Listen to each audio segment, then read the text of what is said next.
मही कौर एक भारतीय वेब सीरीज अभिनेत्री हैं जो मुख्य रूप से उल्लू वेब सीरीज में काम करती हैं। उन्होंने पलंग तोड़ गांव की गर्मी जैसे लोकप्रिय उल्लू धारावाहिकों में काम किया। राजसी वर्मा एक मॉडल और भारतीय वेब सीरीज अभिनेत्री हैं। उन्होंने वेब सीरीज, कुछ बॉलीवुड फिल्मों और हिंदी धारावाहिकों की एक लंबी सूची में अभिनय किया है। अलिया नाज एक भारतीय मॉडल और अभिनेत्री हैं जो मुख्य रूप से उल्लू वेब सीरीज में काम करती हैं। उल्लू में भूमिकाएं करने के बाद आलिया प्रसिद्ध हो गयीं। भारती झा एक भारतीय अभिनेत्री और मॉडल हैं जो भोजपुरी फिल्मों और वेब सीरीज में अपने काम के लिए जानी जाती हैं। स्नेहा पॉल एक भारतीय अभिनेत्री हैं जो मुख्य रूप से उल्लू वेब सीरीज में काम करती हैं। स्नेहा उल्लू वेब सीरीज में भूमिकाएं करने के बाद मशहूर हो गयीं।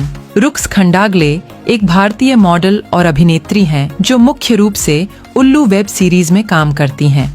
जिनी जैज एक भारतीय अभिनेत्री और मॉडल हैं जो उल्लू वेब सीरीज में अपनी बोल्ड और ग्लैमरस भूमिकाओं के लिए जानी जाती हैं। उन्होंने 2020 में सीरीज चारमसुख जाने अनजाने में से अभिनय की शुरुआत की। निहाल वदोलिया एक भारतीय अभिनेत्री और मॉडल हैं जिनका जन्म गुजरात में हुआ था और वह ज्यादातर गुजराती, मराठी और हिंदी फिल्म और टेलीविजन उद्योगों में काम करती हैं। आयुषी जायसवाल एक भारतीय अभिनेत्री और मॉडल हैं जो फैंटेसी कॉल हॉटस्पॉट, 4 चारमसुख कमर की नाप में अभिनय के लिए जानी जाती हैं। ऋतु पांडे एक भारतीय अभिनेत्री हैं जो मुख्य रूप से भारतीय वेब सीरीज में काम करती हैं। वह उल्लू में विभिन्न वयस्क वेब सीरीज में भूमिकाएं करने के लिए जानी जाती हैं। इंडियन वेब सीरीज के अपडेट पाने के लिए सब्सक्राइब करें और ऑल नोटिफिकेशन पे क्लिक करें। अधिक जानकारी के लिए आप हमारी वेबसाइट